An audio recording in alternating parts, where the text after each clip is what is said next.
Peter chapter 3 verses 14 up to 18.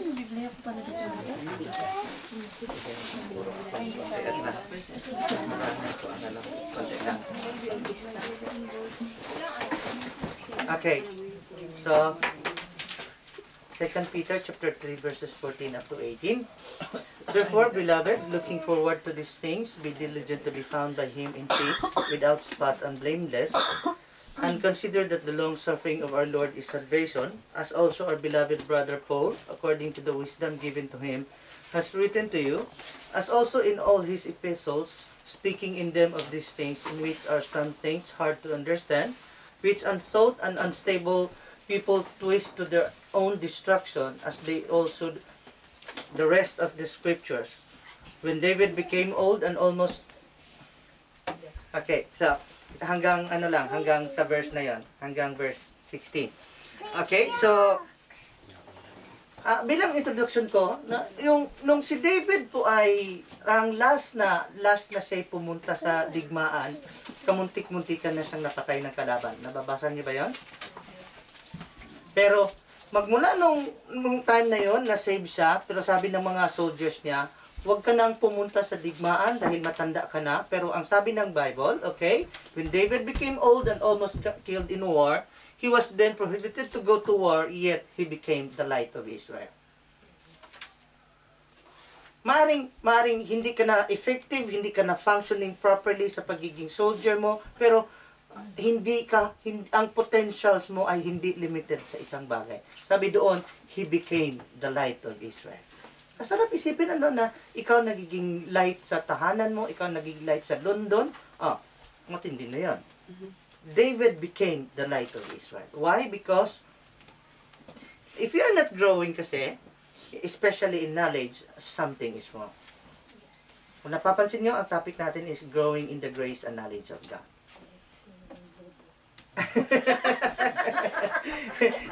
Eksa naman, ang tagal-tagal mo na sa gawain, bobo ka pa rin.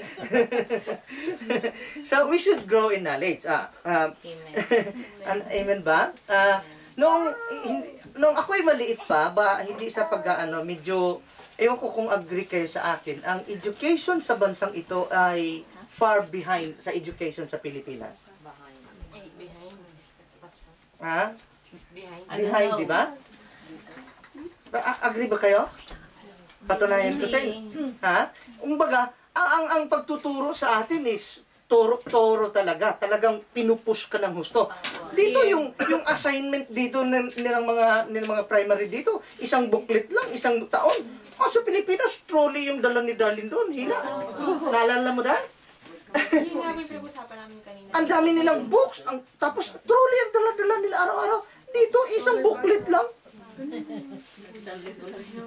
Assignment nila once a week lang. Shall we send our kids home? Yan ang ang makukuha nila sa magulang, hindi nila makukuha kahit kanina na. Okay, so ang point ko lang dito is, may mga bata na okay lang sa kanila yung pero para sa akin, palibhasa kasi, lumaki ako na talagang pinupush lagi yung na hindi sa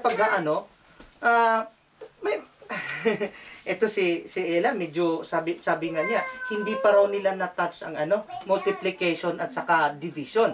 Ang na-touch lang nila sa mathematics ay addition at saka subtraction. Baka sabihin nyo, nagyayabang na naman si Pastor. Ewan ko, na-push ako ng husto ng magulang ko na before ako nag-grade 1, multiplication table na yan, sisiw na sa akin yan. Bakit ako matututo? Kasi pinupush ako, tinuturuan ako. Pero, tanungin mo ko ng algebra, malay ko dyan. Maliit pa ako nun eh. Pero nung nag-college naman ako, pag pinag-usapan ng algebra, okay na kasi nag-grow tayo sa knowledge. Ganon din sa Lord, kung nung bago-bago ka, nanibago ka pa, wala ka pang alam, pero tagal-tagal mo na sa gawain ng Lord, wala ka pang alam sa Biblia, kakaiba na yan. Hello?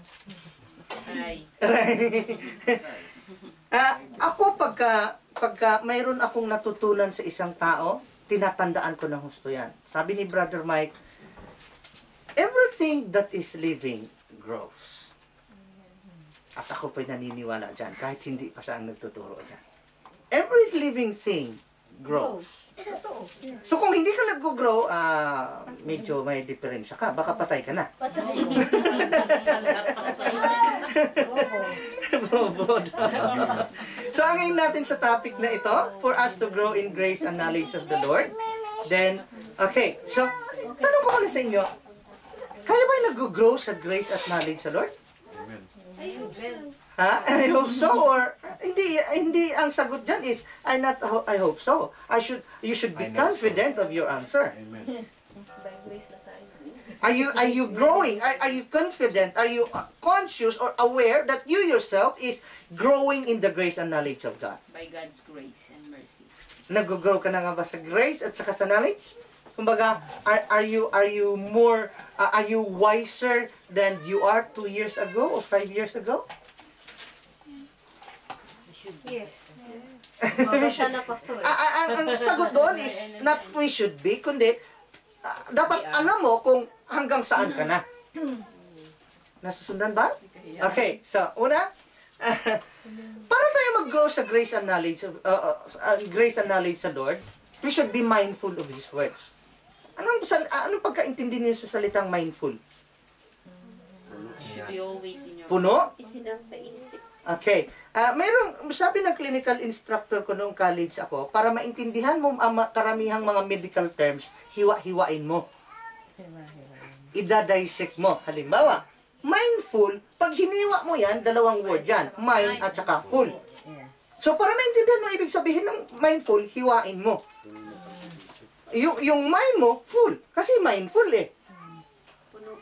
Puno. So kapag sinasabing mindful ka, ang isip mo ay puno.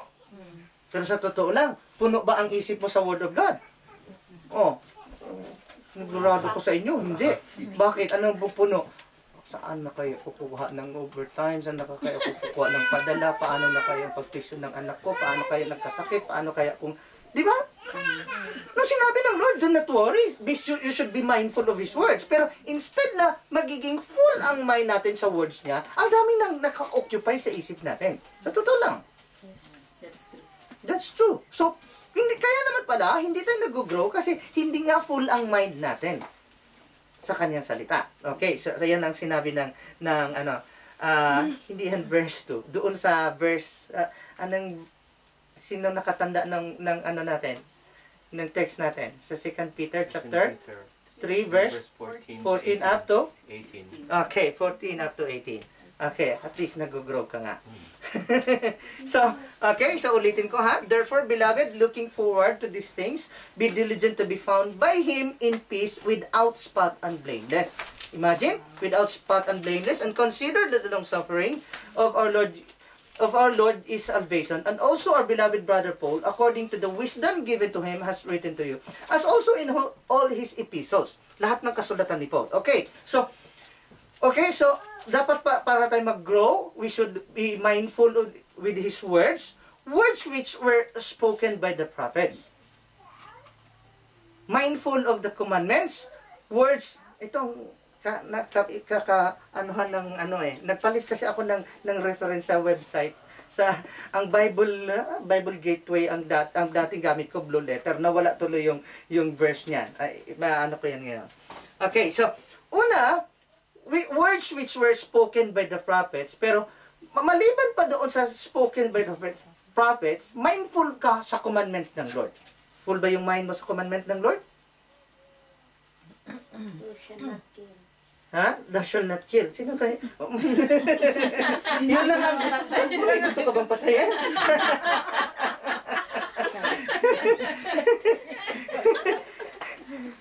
At least, siguro, kung may kagalit ka, at least naisip mo yung sinabi ng Biblia, thou shall not kill, hindi mo gagawin pumatay. Kung hindi, sa totoo lang, kung hindi lang natin naisip, ang dami na siguro nating pinatay, ano? Sa totoo lang, kung hindi naging kasalanan ng pumatay, garantiya mo, wala kang pinatay? Happy. Meron ng isa pa. Meron ng isa.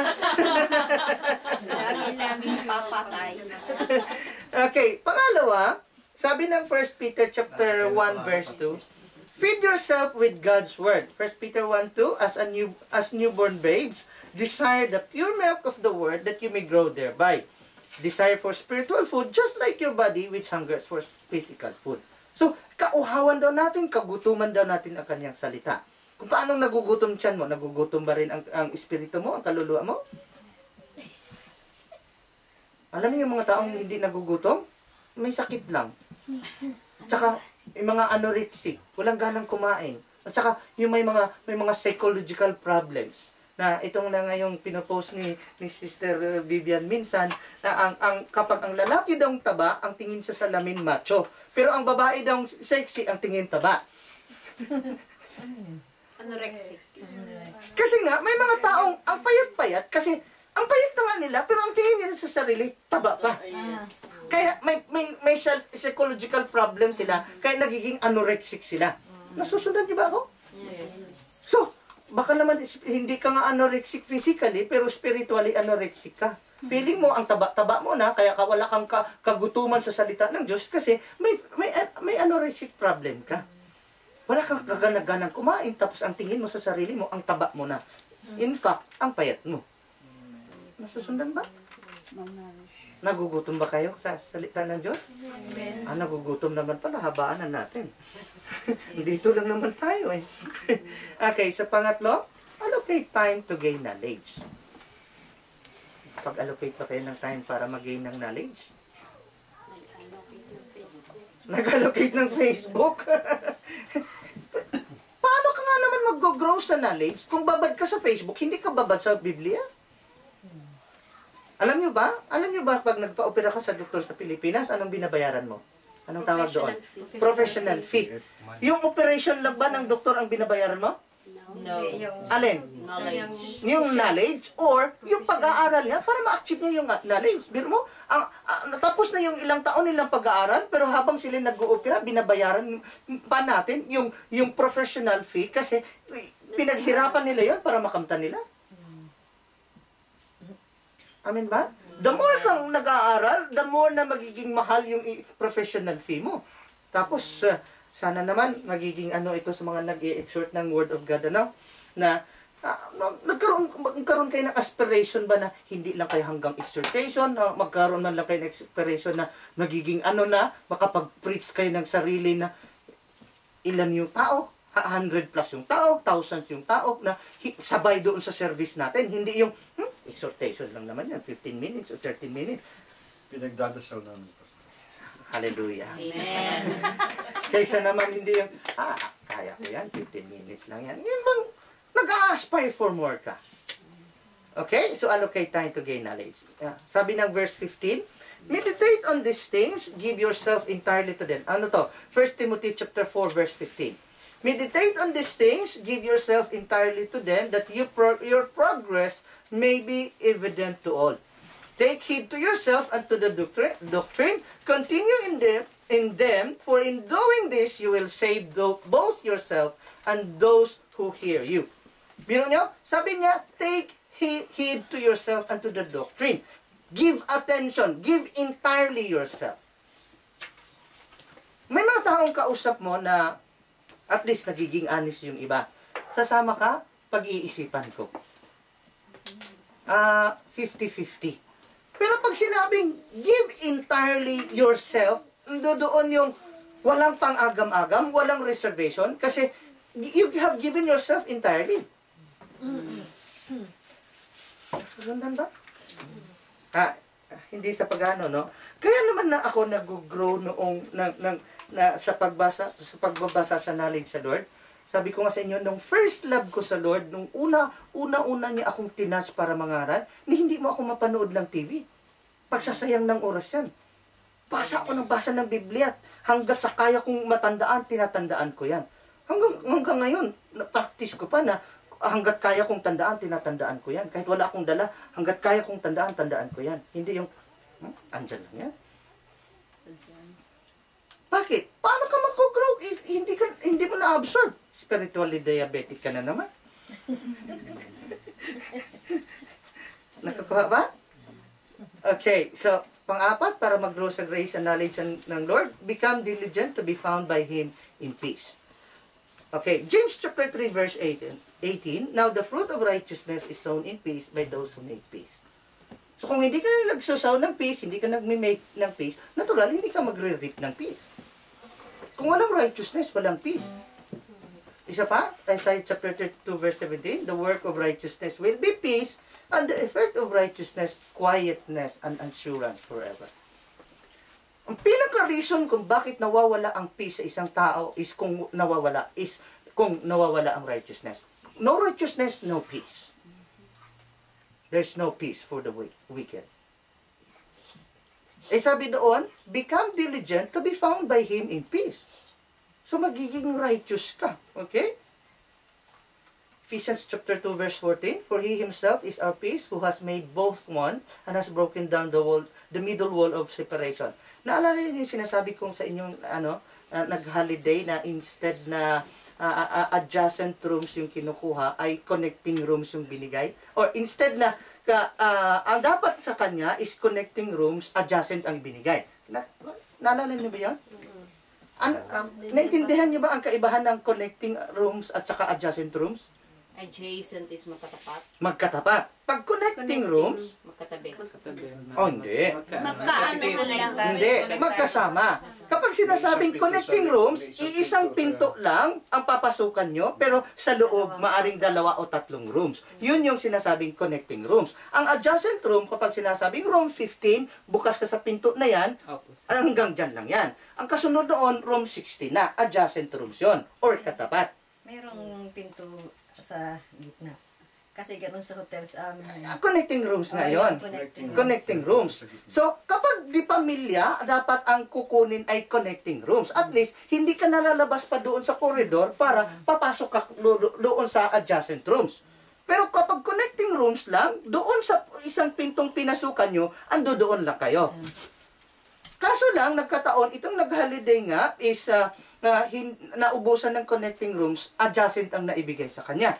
Nakakapagod naman ata yun. Lalabas ka pa para kausapin niyo mong anak mo, kakain na. Okay lang siguro ngayon, tatawagan mo lang. Pero dati, hindi ganon. So, ang nangyari, nasa kabila yung anak niya, may wall na namamagitan. Sabi niya, bubutasan ko kaya itong dingding na ito. Tatawagan ko na lang sila doon para hindi na ako mahirapan kalabas kung tatawagin. Sabi niya, bubutasan ko ito. Itcha-charge naman ako ng hotel. Lalo lang akong mapamahal.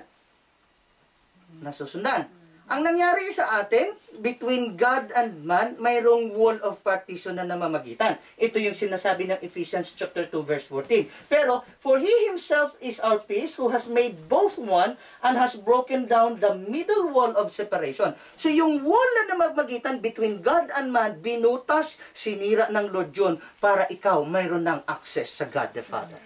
Because Jesus said, He is the way, the truth, and the life.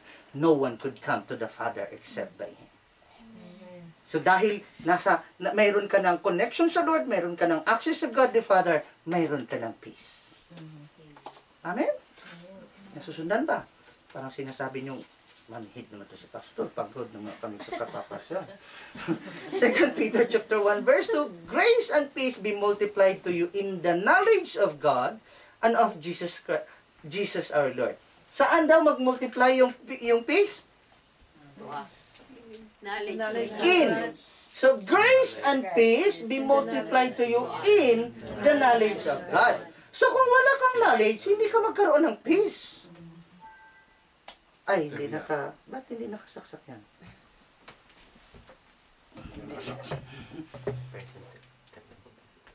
Nasusundan ba? Pero sa totoo lang, nag-multiply ba yung peace mo? Kung hindi nag-multiply yung peace mo, alam ko na ang dahilan. Hindi nag-multiply yung knowledge mo. Hindi ka nag-grow sa knowledge.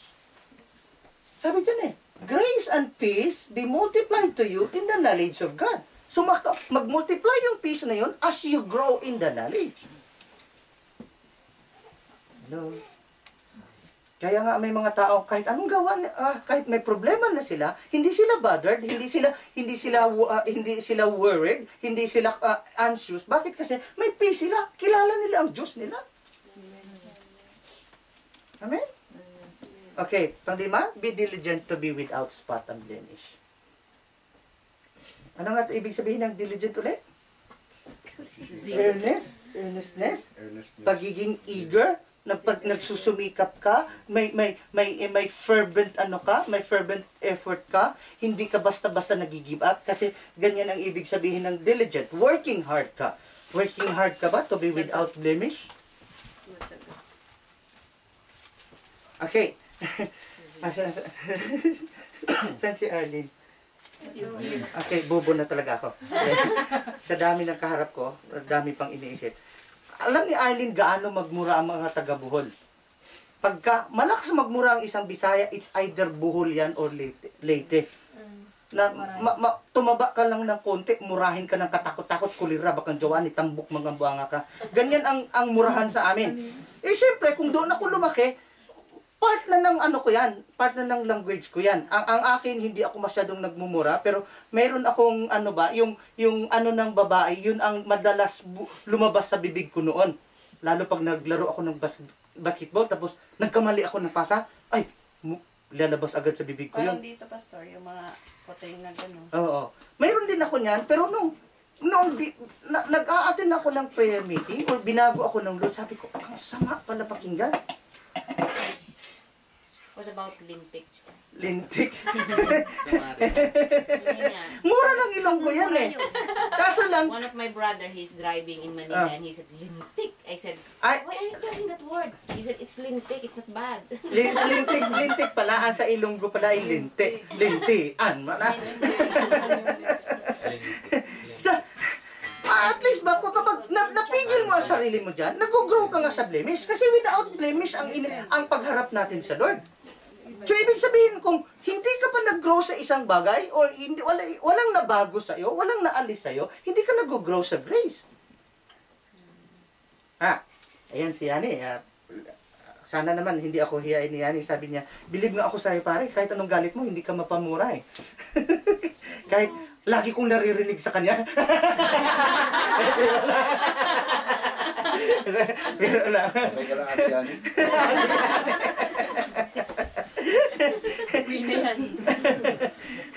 At least ba nag-grow tayo? Pero minsan nga, pag galit ko, pang inumin mo. Pang na juice ang inumin. Okay, so, be diligent to be without spot. Nagiging diligent ba tayo? Magiging walang spot? Okay, example lang.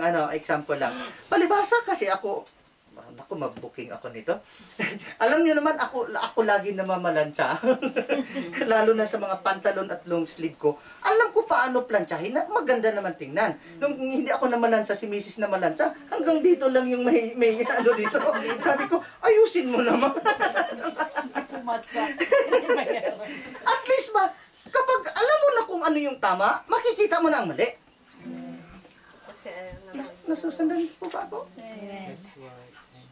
Dati, pagdating sa pagluluto, dati pag sinabing hiwain mo ito, wala akong pakialam kung anong hiwa, anong luto.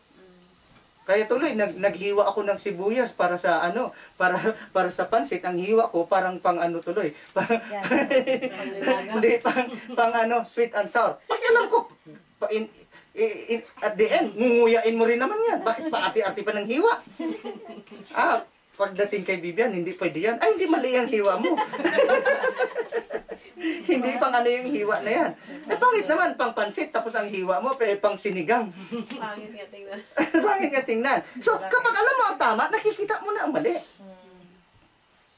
Nag-grow tayo so that He might present her to Himself a glorious church, not having spot or wrinkle or any such thing, but that she should be holy and without blemish.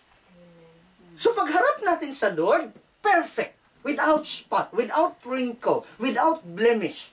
So kung pagharap natin magiging perfect na tayo, unti-unti palapit tayo sa araw na yun, unti-unti din tayo nagiging perfect. May mga changes. Sabi nga ng kanta, little by little, every day, although there is a slow growing, but at least you know that you are growing. Slowly but surely. Pahangit naman kung imbis na nag-grow ka, paatras na. Nasusundan niyo po ba ako? Okay, so, kilala niyo ba si Esther? Yes. Paano nyo nakilala? Bible. Okay, good. Kasi ako hindi. Hindi, biro lang. Si Esther kasi, she's been looked after, beautified for 6 months at the king's expense before she was presented to the king. So, ang king ang gumastos para pagandahin, alagaan yung mga kababaihan. And then, kapag na-beautified naalagaan na, ipipresent sa sarili niya. Ang ganon din ang ginawa ng Lord Jesus. Siya ang nag-prepare sa atin para i-present tayo sa Kanya. Nasusundan niyo? Okay? So, for this to happen, we need knowledge and God's grace. Baka naman ang grace mo ngayon we are not under the law but under the grace. So, wala ka na pakialam sa law kasi under the grace ka na. Nasabi ko nga sa inyo na may mga born again na nagtuturo ngayon, wala daw condemnation kasi under na tayo sa grace. Kasi sabi nga naman ng Romans chapter 8 verse 1, therefore there is no condemnation. But to those who are in Christ and to those who live not according to the flesh but according to the Spirit. Gets ba? God's will ang grace kasi will enable us to live according to God's will in a way we can never do our own. Okay? Lapit na tayo magtapos. Pang-anim na. When we grow in grace and knowledge, we would not fall from our own steadfastness. So kung may nagiging steadfast ka na dahil nag-grow ka, hindi ka mag-fall doon. Sabi sa verse 17. Dapat ang steadfast ay steady and fast. So, there is consistency. Steadfast ka may consistency. Hindi ka moody. Hindi yung magbasa ka kapag ganado ka, mag-pray ka kapag ganado ka, mag-pray ka kapag andyan yung, galingan mo yung pagkanta mo kapag andyan yung kung sino pa man. Kagaya ng sorry na lang, mabanggit ko. Palibhasa kasi sa El Shaddai ako galing, marami akong karanasan. 9 years kayo akong full-time doon. May mga preacher na kapag anniversary, malaking celebration, maraming tao, ganado, pawis na pawis magsalita, bigay na bigay. Pero pag cell group yung mapuntahan, 15 lang yung tao, 30 minutes lang yung to. Chicken feed. Tapos na agad yung preaching, 15 lang Nakadepende doon sa mga kausap niya. Pag marami, ganado. Bakit? 2 lang, kailangan nagkatipon sa kanyang pangalan. Narito ang Lord sa ating kalagitnaan. Kaya nga, hirap akong mag-control sa boses ko. Kaya ko namang inuntsulit boses ko. Nakala niyo sa inyo. Nakala niyo sa akin. Pagdating sa preaching, talaga naman high pitch lagi. How I wish makontrol ko yung boses ko pagdating sa preaching. Kaso lang, ewan ko ba, halos karamihan ng tropa ko ganyan. Si Pastor Rico ganyan, si Pastor Alan ganyan, si Pastor Romy ganyan. Lalo na yung mga tropa namin sa Pilipinas, ganyan na ganyan. Kumbaga, iwan ko kung napapansin niyo, pag nagpipreach ako, pinapawisan ako. Umiinit ako, at talo pa yung nag-workout. Pagkatapos naman nun, okay na. Bakit? Kasi hindi ako yung nagpipreach na, basta, preach lang. Wala akong tinutukan. Si Brother Romel, simple lang mag-preach. Ganun naman talaga personality niya. Kapilitin niyo si Brother Romel, maging kagaya sa akin. Magugulat naman kayo pag si Brother Romel ang medyo lumalabas na yung ugat dito. May kanya-kanyang kanya-kanyang approach. Walang gayahan. So, always hot for the Lord ka ba? We should not be neither cold or Kailangan kung hot ka. Hindi lang neither cold or hot. Dapat hot ka all the time. Okay, pakita ko sa inyo. 3 classification of steadfastness. Ang una daw, all out. Ito yung parang wala ka ng kapagod-pagod. Galing ka ng duty, pero hindi mo nararamdaman yung pagod pagka para sa Lord. All out ka Pangalawa, time out. Pahinga muna, laylo muna. Pangatlo, matindi, knock out. Saan ka? All out, time out, knock out. Sa all out. All out? All out sa Facebook? So, okay, so Ephesians chapter 4 verse 13, till we all come to the unity of the faith and of the knowledge of the Son of God, to a perfect man, to the measure of the stature of the fullness of Christ. So, hinahangad ng Lord na magiging perfect man tayo to the measure of the stature of the fullness of Christ. Ang layo pa natin. Tapos ngayon, wala kang pakialam kung nag-grow ka o hindi. Sana naman yung katahimikan nyo. Nagmumuni-muni. Na, after ng camp, ay, kasarap pala magbabad sa Word of God. Na-enjoy mo na yung weather, although sabing uulan, tapos umaraw, tapos babad ka pa sa Word of God. Amen?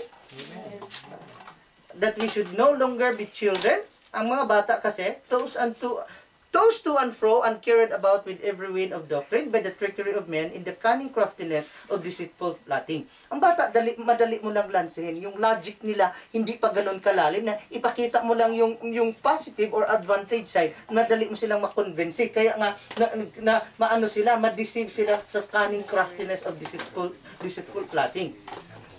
Okay? So, verse 15, but speaking the truth in love may grow up in all things into Him who is the head, Christ. In 1 Corinthians 15:58, therefore, my beloved brethren, be steadfast, immovable, always abounding in the work of the Lord, knowing that your labor is not in vain in the Lord. Pag naglilingkod ka, lagi mo bang pinanindigan that you knew that your labor is not in vain in the Lord? Walang nasasayang. So bakit manghinayang ka?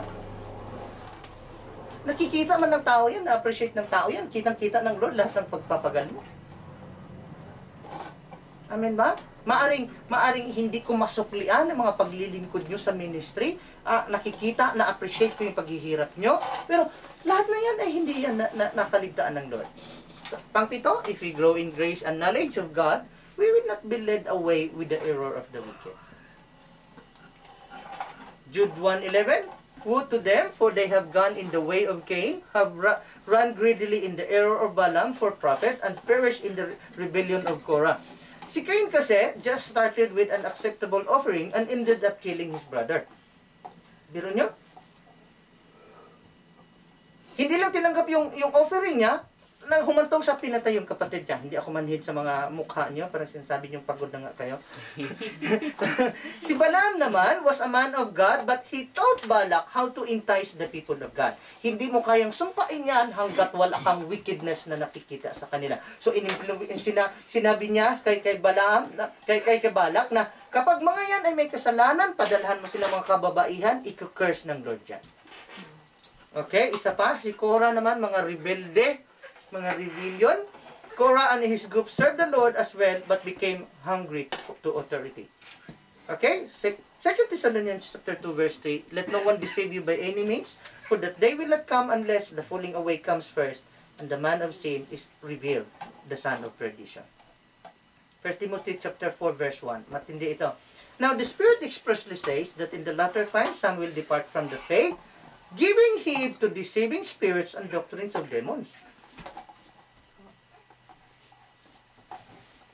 Sundan ba? Sa huling panahon daw, in the last days, may mga taong tatalikod sa faith kasi ang kanilang pinapakinggan at binibigyang pansin, mga doktrina ng demonyo.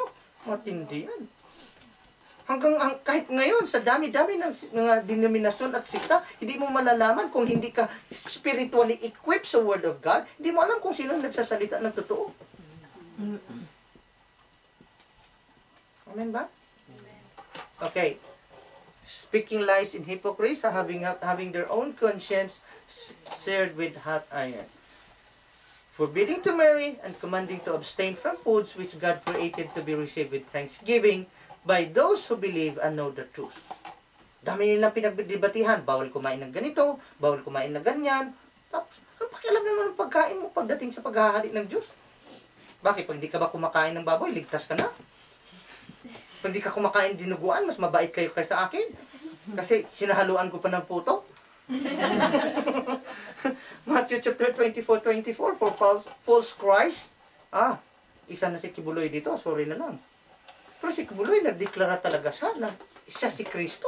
Alam niyo ba yun? Pero maraming follower yun. Ang yaman pa nga niya. May sarili siyang jet, may sarili yung kingdom na sinasabi niya magiging new heaven. May idea ba kayo kung ilang milyon? Pero sabi niya false Christ. Alam na natin kung sino si Kristo, hindi si Kibuloy. Amen ba? Okay. So we should grow like Philip. Ito, Acts chapter 21 verse 8. On the next day, we who were post companions departed and come to Caesarea and entered the house of Philip the evangelist. So si Philip, kilala niyo si Philip? Taga-silbi ng pagkain. Nag-start siya as server ng pagkain, pero sabi dito, nagiging evangelist. Grabing growth ni Philip. Ano? Ay, kaysa naman, nagpipreach, tapos after 10 years, preacher pa rin. Ilan yung nakikinig? 10 pa rin. Hallelujah. Challenge yan. Sa mga nag-exhort. Di ba, Pastor? Huwag naman sanang, kayo na lang, Pastor. Di ba? Okay, so why? Because he was growing. Challenge. Are you more knowledgeable than you are yesterday? Yes? If not, why not? Lazy. Hindi ako may sabi niyan. Are you willing to grow? Amen. Alam nyo, may mga taong ayaw nila. Sorry na lang, ano? Lahat naman ata ayaw sa putot, ano? Ano yung ba putot? Punggok, pandak. Ayaw natin ng punggok, ayaw natin ng pandak. Kahit ilong nga, pipilitin pa. Tangos, ilong. Kahit anong pisil nyo sa akin, hindi na talaga tatangos yan. Pero, spiritually speaking, wala tayong pakialam. Nag-grow man tayo o hindi. Hindi ba deception yun?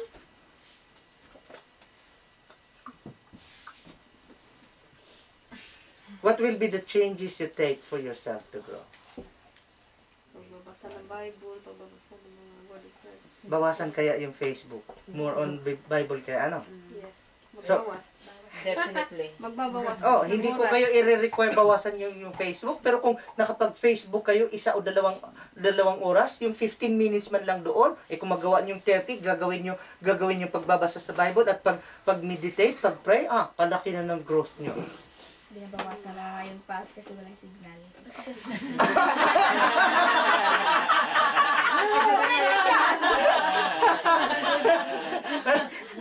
Parang naalala ko, galing kam sa Dave o Turkey, may mga notifications, excuse muna. Ngayon, signal na naman. Pagdating ng London, may signal na, patay, babad na naman. Bakit, Pastor, yung bang pag-Facebook may 2 oras? Ha? Yung Facebook? Nasa iyo. Nasa sa'yo.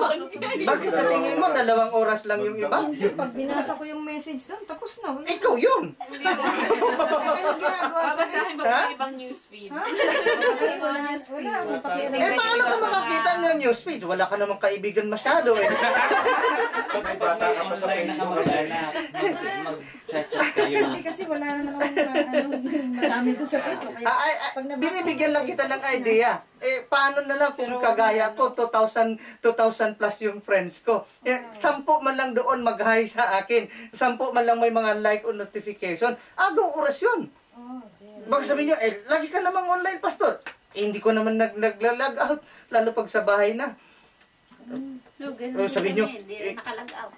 sabihin nyo, excuse pa si Pastor. Tingnan nyo naman, di naman sa pagyayabang, nag-grow naman ko. Amen. You're my idol, Pastor. Ito nga ang naging testimony ko, ano. Sabi ni Joyce Meyer, mabinta man yung book na sinusulat niya o hindi, nagpapasalamat siya. Kasi yung natutunan niya sa pagsusulat sa book niya, o kahit siya na lang magbasa sa book niya, malaking impact na sa buhay niya yun. Amen. At masabi ko rin, mabinta man yung book na sinusulat ko o hindi, nag-grow ako sa pagsusulat doon. Na maimbitahan man ako, at least hindi na libro ni Joyce Meyer yung isi-share ko, hindi na libro ni Miles Monroe. Kung alam niyo ba yung mga topics sinishare ko sa inyo, galing sa book ko yan. Mga excerpt ko na yan. Doon ako naguhugot. Nasaan ba yung book niya? Sa January pa ipapublish. I-edit pa. Itatapat sa anniversary kasi ang nagiging publisher yung bisita natin last December at yun do talaga ang time slot nila. Ibebenta ho ba natin yan? Oh naman. Sige, tulungan ko kayo magbenta. Ako isa na bibili ako isa. Hindi naman sa pag-ano, kung ano man kikitain doon dahil first book ko yun, first fruits ko yun, lahat nun mapupunta sa ministry. Sa unang book syempre. Sa pangalawa, sa akin na siyempre mapunta yung tutubuan. Ang point ko dito is, at least ba, confident akong tumayo sa ibang congregation, baka naman, ang pinipreach ko, libro ni Miles Monroe, tapos lahat palang libro ni Miles Monroe, nabasa ng mga doon, sino pa makinig sa akin? Meron pa rin. Ha? Meron pa rin.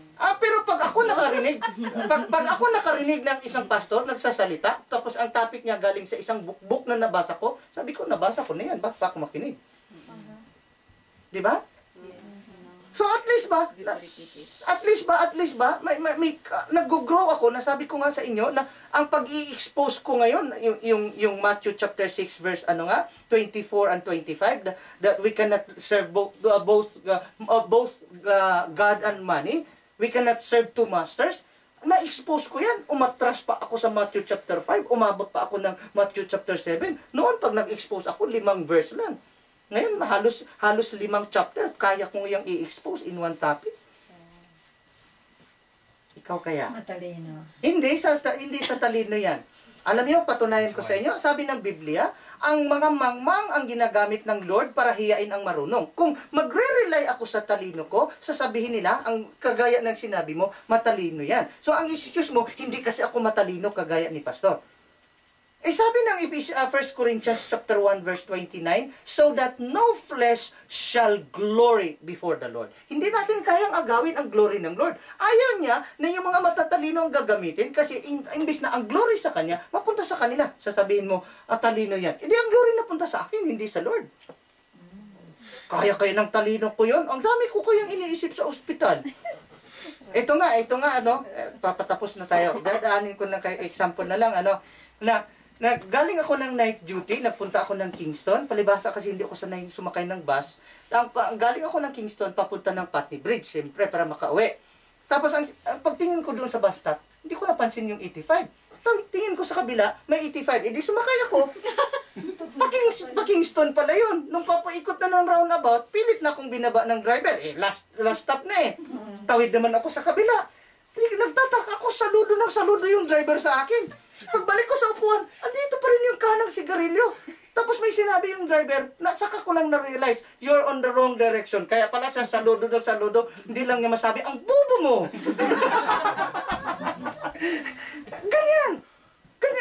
Ewan ko kung naranasan nyo kapag puyat kayo, na mga sabog yung isip nyo, sa tingin nyo, kaya ng talino ko yon. Hindi. Basta nagkamali Tako naman talaga. Sa layo pa, saludo yung driver sa akin. Okay, so, it is my prayer na as the Lord has touched my life, ganun din itatouch niya ang life nyo, na hindi ko naman sa ipinagmalaki na sariling gana ko ang pag-grow ko, mag-grow din kayo. Nawa magpagamit nga kayo sa Lord, kagaya ng pagpapagamit ko sa Kanya. Huwag niyo namang silipin na, bakit si Pastor, iinom na rin kami. Ito tinilinawin ko sa inyo, ang pag-iinom is hindi yan tawag ng flesh ko, kundi occasional naman ako umiinom. At saka hindi ako umiinom ng labas ng church. At least, hindi nyo ako makita ang naglalasing. Kung nakatulog man ako sa masahe yun, kung alam nyo lang, ngawit ng binti ko. Ganyan ako pag namasahe yung binti ko, wala pang 3 minuto, tulog na ako.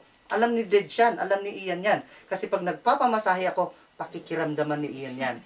Pag hindi na ako gumalaw, tulog na, hindi na nagtapusin yan. Lalabas na yan. So, matalino. Minsan gaganon na muna, titigil mo na. Pag gaganyan ako, agising pa. Pag hindi na gumalaw, lalabas na yan. Bakit mo nalang matulog ka na? Kasi nga, pinakiramdaman ko rin, kunyari hindi ako gagalaw, kung anong gagawin niya. Pag gising pa ako, saan ka na pupunta? Iihi ako.